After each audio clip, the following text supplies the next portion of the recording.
Bonjour, bonsoir. Je suis Steve Veazey. Il s'agit de Becky Savage et Scott Murphy. Et nous avons la joie et le plaisir de servir en tant que première présidence de l'Église. Et nous sommes si heureux d'être avec vous ce soir.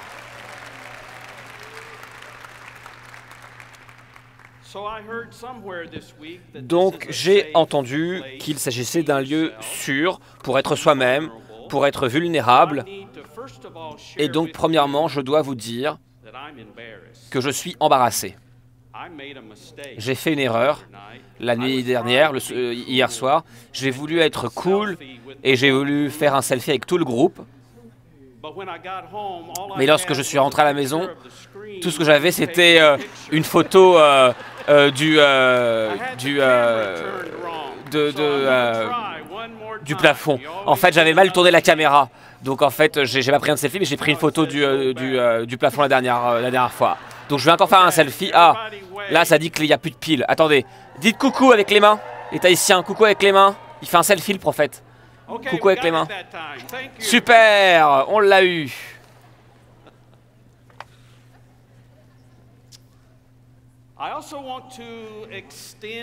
Je veux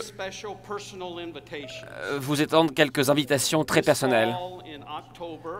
En octobre 2014, donc du 24 au 26 octobre, il va y avoir un colloque pour la paix ou une conférence pour la paix au Temple. Et on l'a tous les ans. Et cette année, nous allons nous concentrer sur abolir la pauvreté et faire cesser les souffrances. Et on serait vraiment bénis si vous pouviez participer. Donc je veux vous inviter à ce colloque pour la paix en octobre.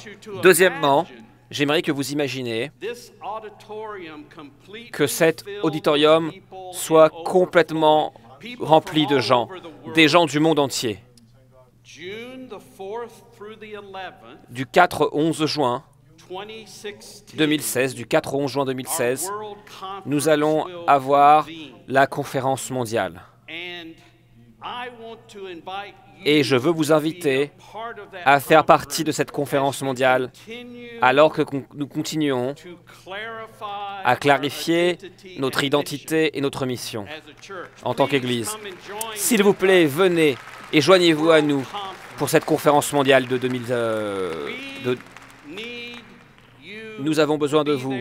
Nous avons besoin que vous soyez là, avec votre énergie, avec vos perspectives, avec vos idées, avec vos talents. Et donc, nous espérons que vous allez participer à cet événement magnifique. Et donc, notre thème de ce soir, c'est le courage de faire une différence.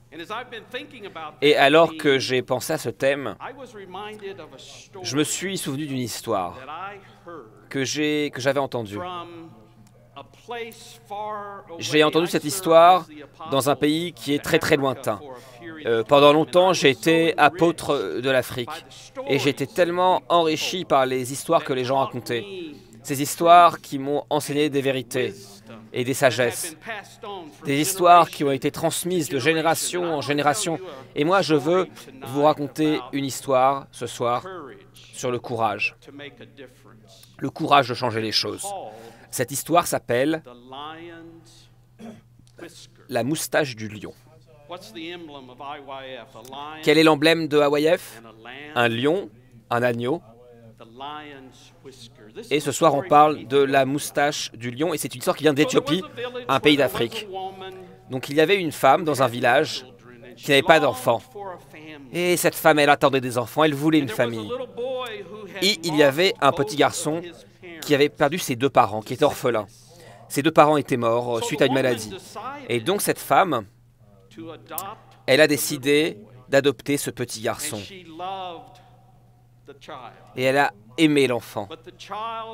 Mais l'enfant pleurait car ses parents lui manquaient.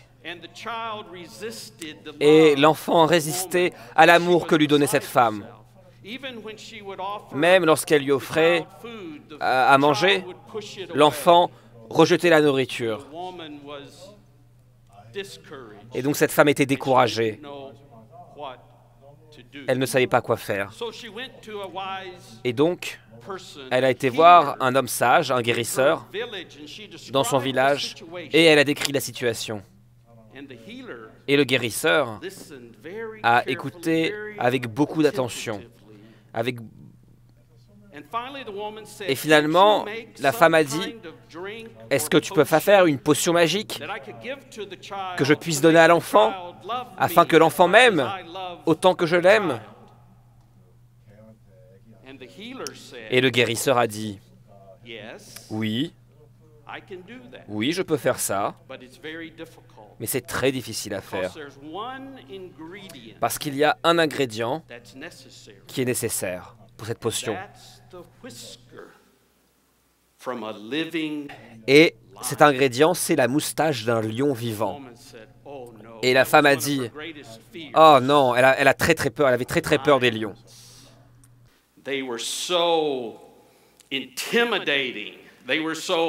Les lions étaient si gros, si violents. Elle avait vu comment est-ce que les lions pouvaient attraper des gazelles près des villages. Mais elle aimait tellement le petit garçon qu'elle a décidé d'essayer d'avoir une moustache d'un lion. Et donc elle a essayé de réfléchir à comment avoir la moustache d'un lion. Et donc, elle est allée là où se rassemblaient les animaux le soir, et elle a trouvé un lion. Elle avait tellement peur. Mais son plan, c'était de prendre de la viande et de la mettre dehors pour que le lion vienne, et elle se cacherait un peu plus loin. Et donc, elle a fait cela. Elle a mis la viande dehors. Et vers le soir, ce lion impressionnant et fort est venu près de l'eau pour boire. Et il a vu la viande qui avait été déposée par la femme. Et elle savait. Mais aussi le lion, comme il a senti la femme, il savait exactement où était la femme.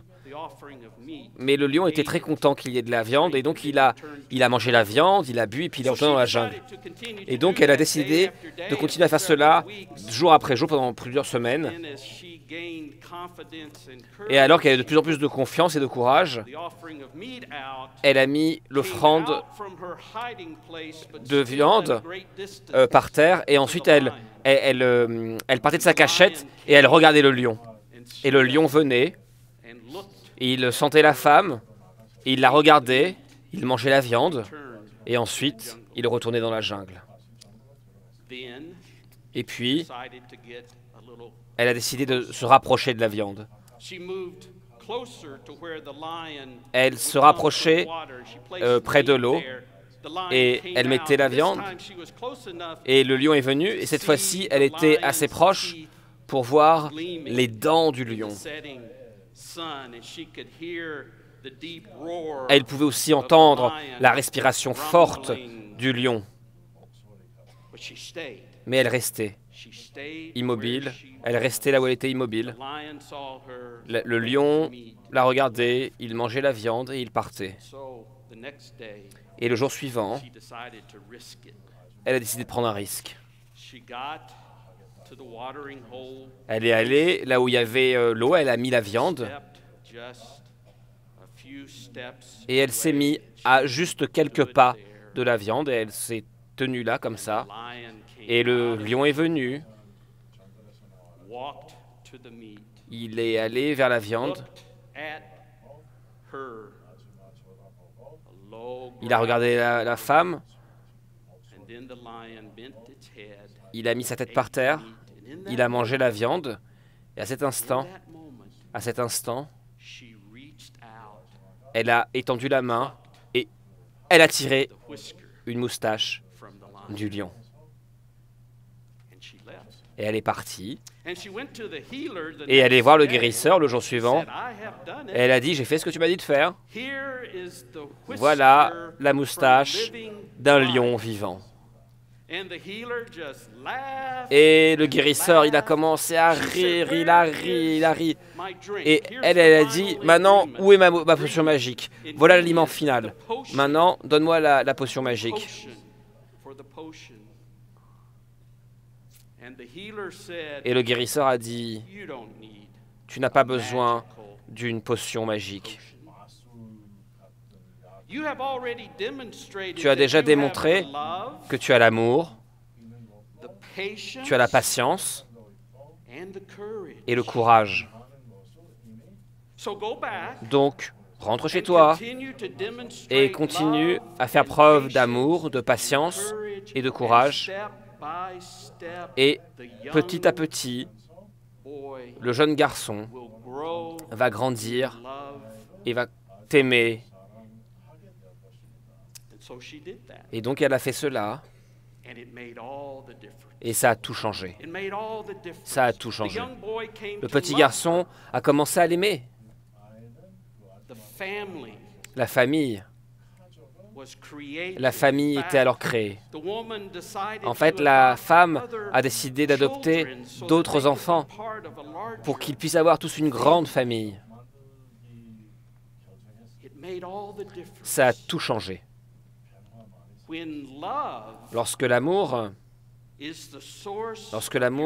est la source de votre courage grandit. Et pour changer les choses, eh bien, il faut de la patience. Cela se fait pas à pas, étape par étape. C'est comme ça qu'on change le monde, petit à petit. Et là, c'est la fin de l'histoire de la moustache du lion.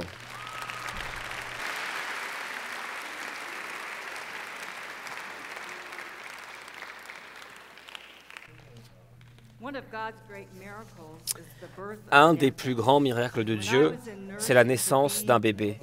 Lorsque j'étais infirmière, être en présence d'une maman qui a un bébé, c'était une des expériences les plus joyeuses.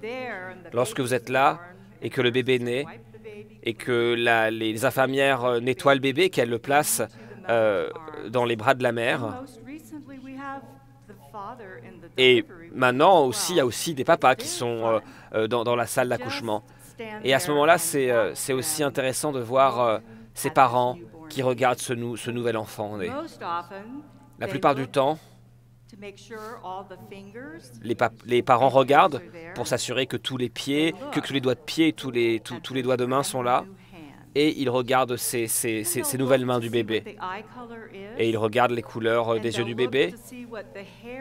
Et ils regardent quelles sont la couleur des cheveux. Est-ce qu'ils ont des cheveux ou pas? Et surtout, ce qu'ils voient, c'est la gratitude qu'ont les parents pour la bénédiction de cette nouvelle vie. Dans le premier chapitre du livre de la Genèse, on nous parle de la création de la vie. Et ça, c'est dit ce sont les paroles des anciens Israélites. Et il est dit, et alors Dieu dit, faisons l'homme à notre image, selon notre propre image, notre propre ressemblance. Créons-les mâles et femelles, hommes et femmes. Et Dieu a vu tout ce qui a été fait et Dieu a dit que cela était bon. En tant que création de Dieu, nous tous, nous sommes bénis par des dons physiques, mentaux et spirituels incroyables. Chacun d'entre nous sommes bénis par cela. Nous avons tous des dons particuliers qui sont liés à cette création. Dieu nous a fait à son image. Et Dieu nous a donné un esprit merveilleux pour nous tous, qui est la présence de Jésus, ici sur terre, pour voir ce qu'est Jésus, ce qu'est Dieu sous forme humaine. Nous voyons ce qui se passe à un humain qui montre l'amour et la patience et le courage qui était dans la vie de Jésus et qui nous a donné cet exemple pour que nous puissions savoir comment suivre ses pas. Dans notre propre vie, nous pouvons regarder et imaginer. Regardez un miracle. Regardez-vous dans un miroir. Vous pouvez imaginer cela. Donc alors parfois nous on regarde plusieurs fois par jour dans le miroir, mais parfois plus. Lorsqu'on regarde dans un miroir, non seulement vous regardez la partie extérieure de qui vous êtes, votre corps, mais vous regardez aussi la création de Dieu. Et vous pouvez voir la partie extérieure de cette création, mais il y a aussi toute cette partie intérieure magnifique. Et une partie magnifique de cette création intérieure, c'est le cœur.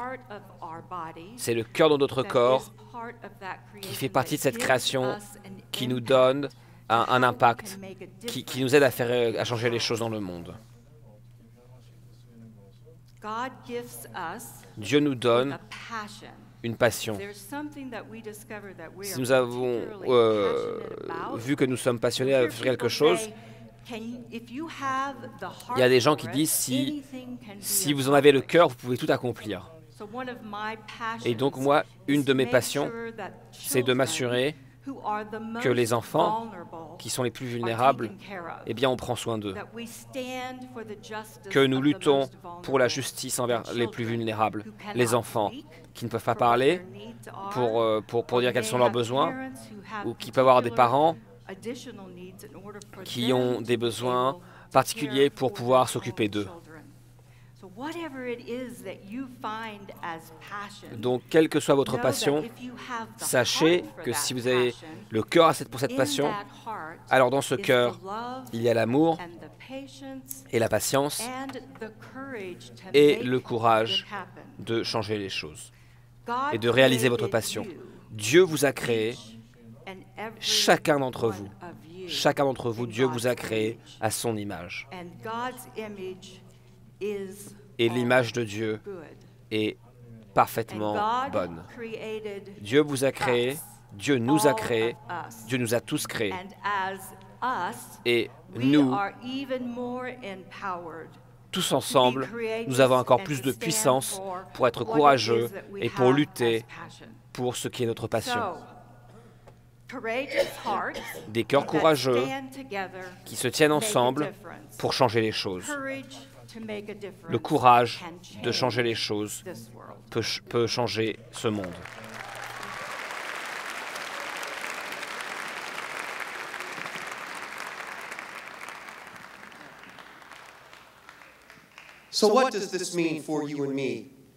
Donc pour vous et moi, ça veut dire quoi tout ça? Dans le monde occidental où nous vivons, vous et moi, nous avons vu beaucoup d'images de super-héros, Avengers, qui viennent pour changer la vie humaine. Là, je peux voir des sourires. Vous avez tous votre propre super-héros, n'est-ce pas?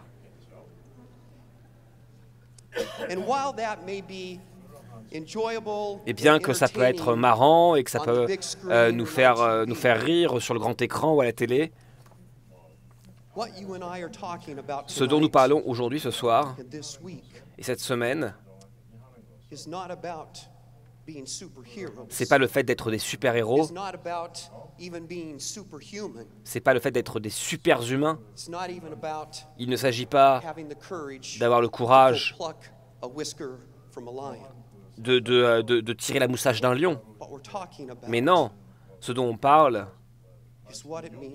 c'est qu'est-ce que ça veut dire qu'être tout simplement un humain tel que Dieu nous a créés, afin que nous sachions les uns avec les autres.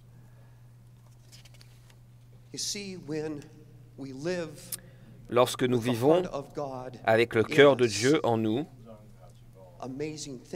des choses merveilleuses peuvent se produire. Il y a une fille de 13 ans qui a trouvé le courage de se tenir debout dans un lieu public et de s'exprimer sur quelque chose qui lui tient à cœur. Une question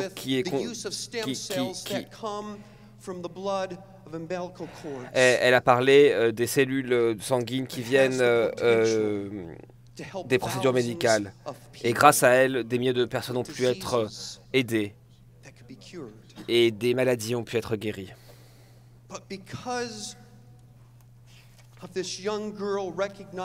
Grâce à cette jeune fille qui a reconnu le cœur de Dieu qui est en elle, elle a trouvé le courage de lutter et de dire ce qui n'allait pas pour une cause qu'elle croit juste.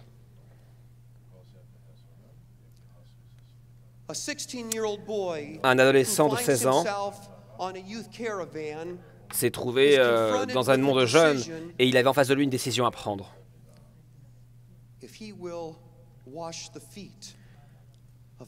Devait-il laver les pieds d'un homme, d'un sans-abri et lui mettre des chaussettes?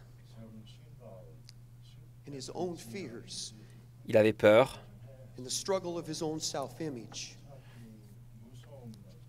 Il se sentait mal à l'aise, mais il devait faire face à une décision.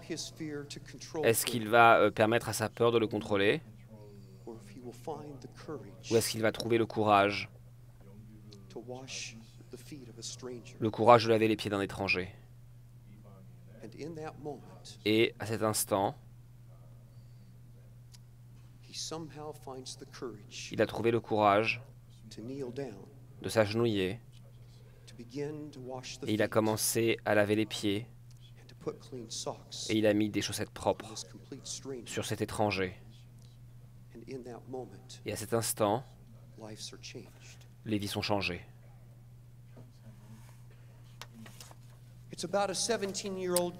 Il y a une fille de 15 ans qui découvre que son ami a un cancer.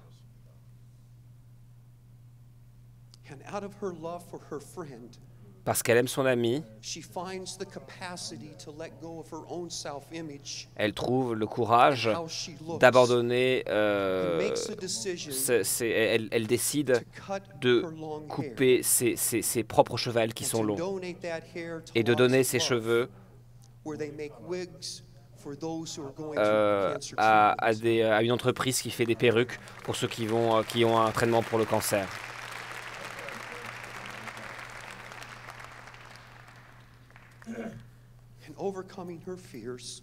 Elle surmonte sa peur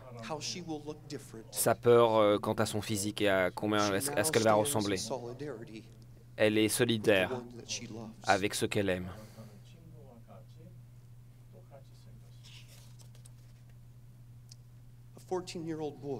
Un garçon de 14 ans est assis avec ses amis. C'est la bande des jeunes populaires à l'école. Mais depuis plusieurs semaines, il remarque qu'il y a un jeune garçon qui est assis tout seul et qui est nouveau dans l'école. Et après quelques semaines, Matthieu prend le risque et choisit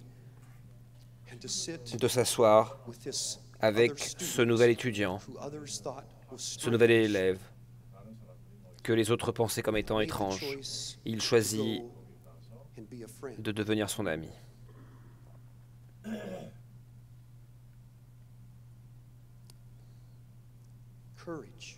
Le courage, la peur. Tous ces exemples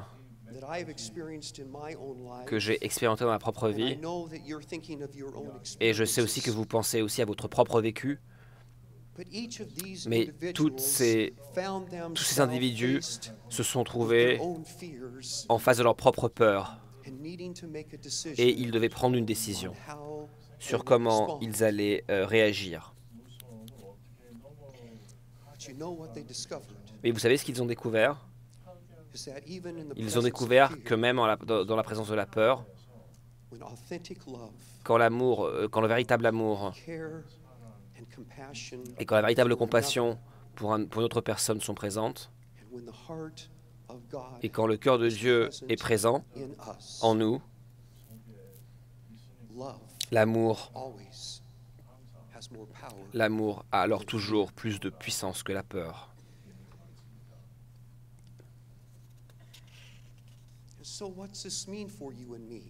Donc qu'est-ce que cela signifie pour vous et moi? Qu'est-ce que ça signifie pour nous d'aller au-delà du fait de parler du courage pour vivre vraiment avec courage? Parce que c'est un appel. C'est un appel que nous avons, qui nous vient. Cet appel a changé le monde, mais une vie après l'autre. C'est un appel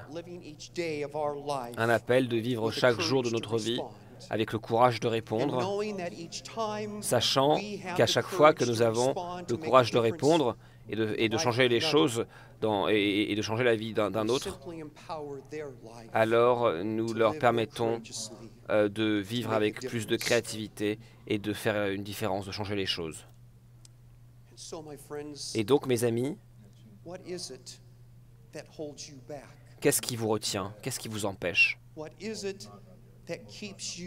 Qu'est-ce qui vous empêche de vivre cet appel à être courageux et à changer les choses?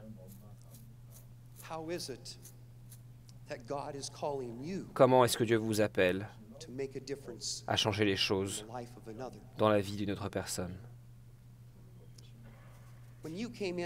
Lorsque vous êtes entré ici ce soir, dans certains paniers, il y avait une carte que vous avez prise et qui dit « Conduire les congrégations de la mission » et qui dit aussi la prière de la mission.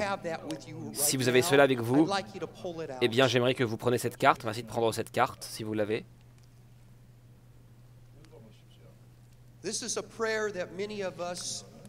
C'est une prière que de nombreuses personnes d'entre nous prions tous les jours.